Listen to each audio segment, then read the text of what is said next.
Hello বন্ধুরা, আজকে আমি নতুন রেসিপি নিয়ে আবারও চলে এলাম তোমাদের সামনে। তো তোমরা আমার পুরো ভিডিওটি লাইক করে সাবস্ক্রাইব করে দেখতে থাকো। তো আশা করছি আজকের এই রেসিপিটি তোমাদের কাছে অনেক ভালো লাগবে। তো আজকের রেসিপিতে আছে মাছের তেল সেই। তো মাছেতে আছে রৌ মাছ আর মির্গা মাছ। তো প্রথমে দিয়ে দেওয়া হলো হলুদ গুঁড়ো, তারপর উপরে দিয়ে দেওয়া হলো লঙ্কা গুঁড়ো, স্বাদ মতো নুন দিয়ে দেওয়া হলো, তারপর সুন্দর করে মাখিয়ে টাকিয়ে নেওয়া হচ্ছে। তো আজকের এই মাছের রেসিপিটা হবে ঝাল ঝাল, খেতেও ভীষণ টেস্টি হবে। আর তারপর কিন্তু তেলটিকে নাড়িয়ে চাড়িয়ে নেওয়া হয়েছে।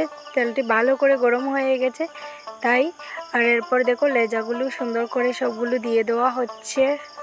তো তোমরা আজকের এই ভিডিওটি সম্পূর্ণ দেখো, তাহলেই বুঝতে পারবে। আর বন্ধুরা, আজকের এই রেসিপিটি কিন্তু খুবই সহজভাবে ঘরে বানিয়ে নিতে পারো, একদমই সহজ। আর এইভাবে লাল লাল করে মাছগুলোকে সুন্দর করে ভেজে নেওয়া হচ্ছে। দেখো এবার মাছগুলোকে সুন্দর করে উল্টিয়ে পাল্টিয়ে নেওয়া হচ্ছে, যাতে মাছগুলো ভালো করে ভাজতে হবে লাল লাল করে, সেই করে কিন্তু। তারপর বন্ধুরা, এদিকে মাছগুলো ভেজে নেওয়া পুরো কমপ্লিট। দেখো মাছ ভাজাটা লাল লাল হয়ে গেছে। এবার সবগুলো মাছ ভাজা নামিয়ে নিতে হবে। খুবই সুন্দর মাছের কালারটাও এসেছে বন্ধুরা। এবার ফাইনালি মাছ ভাজা কমপ্লিট হয়ে গেল। আর আমাদের ঘরে কিন্তু আজকের এই মাছের রেসিপি দিয়ে সবাই চেটে পুটে খেয়ে নিয়েছে, শুধু মাছ দিয়ে। তো যাই হোক, এভাবে সবগুলো মাছ কমপ্লিট করে নেওয়া হলো বন্ধুরা। দেখো মাছগুলো পুরো কত সুন্দর ভেজে নেওয়া হয়েছে। আর এরকমই কিন্তু ভাজতে হবে। তারপর কড়াইতে আবারও তেল দিয়ে দেওয়া হলো। আর এই দেখো মাছগুলো দেখি আমার অনেকটা ভালো লাগছে দেখতেই। যেমন মাছ ভাজা দিয়ে অনেকটা ভাত খেয়ে নেওয়া যাবে, সে আর কি, সেই লেভেলের মাছ ভালো লাগে। তো যাই হোক, এবার গরম তেলে দিয়ে দেওয়া হলো কালো জিরা। আর এবার কালো জিরা দিয়ে কিন্তু আজকে ফোড়নটা হলো। তো তারপর দেখো সর্ষেকে জল দিয়ে ভালো করে গুলিয়ে নেওয়া হচ্ছে। এবার কিন্তু এর মধ্যে সর্ষে বাটা দিয়ে দেওয়া হলো। দেখো, আর আমরা কিন্তু শিলনোড়াতেই সর্ষে বেটে তারপর রান্না করি, সেটাই। আর এবার সর্ষের মধ্যে চলে গেল হলুদ গুঁড়ো, আর সাথে চলে গেল স্বাদ মতো লঙ্কা গুঁড়ো। দেখো এবার দেখবে একটা কালার আসবে কি সুন্দর। আর স্বাদ মতো বন্ধুরা নুন দিয়ে দেওয়া হলো। তো তোমরা তোমাদের পরিমাণ মতো জালের পরিমাণটা দিতে পারো, যে যেরকম ভালোবাসো জাল।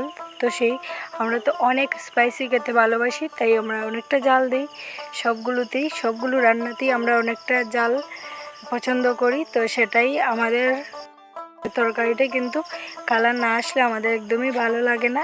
আর এবার দেখো মশলাটাকে ভালো করে কিন্তু কষিয়ে নেওয়া হচ্ছে। মশলাকে যতই কষাবে ততই কিন্তু এর টেস্ট বাড়ে, আগে তো বললাম। আর এই দিকেও দেখো ফাইনালি কত সুন্দর কালার এসেছে। তারপর জলটা দিয়ে দেওয়া হলো, দেখো ঝোলের জন্য। তো জলটা বেশি দেওয়া হবে না, অল্পই দেওয়া হবে, যাতে মাছগুলা ঝোলের সাথে কিছুক্ষণ জাল খেয়ে নেয়। তো সেটাই। তো এবার দেখো ফুটন্ত ঝোলে এবার দিয়ে দেওয়া হলো সবগুলো মাছ। সবগুলো কি মানে আমরা যতজন মানুষ ছিলাম সেই পরিমাণে মাছ দিয়ে দেওয়া হলো। আর কিছুটা মাছ রেখে দেওয়া হয়েছিল। তো এতটা মাছ তো একসাথে রান্না করা যাবে, কিন্তু আমরা এতজন লোক নই, তাই আর কি আমরা এতটা মাছ রান্না করলাম না, কম করেই করলাম। আর দেখো কত সুন্দর কিন্তু তরকারি কালারটা এসেছে। আর মাছটা এবার পুরো ঝোলটা শুকিয়ে যাবে মাছের। তো দেখলে তো বন্ধুরা, খুবই কম সময়ে কিন্তু মাছ রান্না পুরো কমপ্লিট।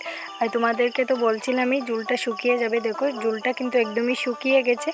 আর এবার গ্যাসটি অফ করে দেওয়া হবে, কারণ মাছের রেসিপি পুরোই কমপ্লিট। আর মাছের কত সুন্দর কালার এসেছে। তো বন্ধুরা, আজকের এই ভিডিওটি তোমাদের কাছে কেমন লাগলো? যদি ভালো লেগে থাকে তাহলে লাইক, কমেন্ট, শেয়ার, সাবস্ক্রাইব অবশ্যই করবে।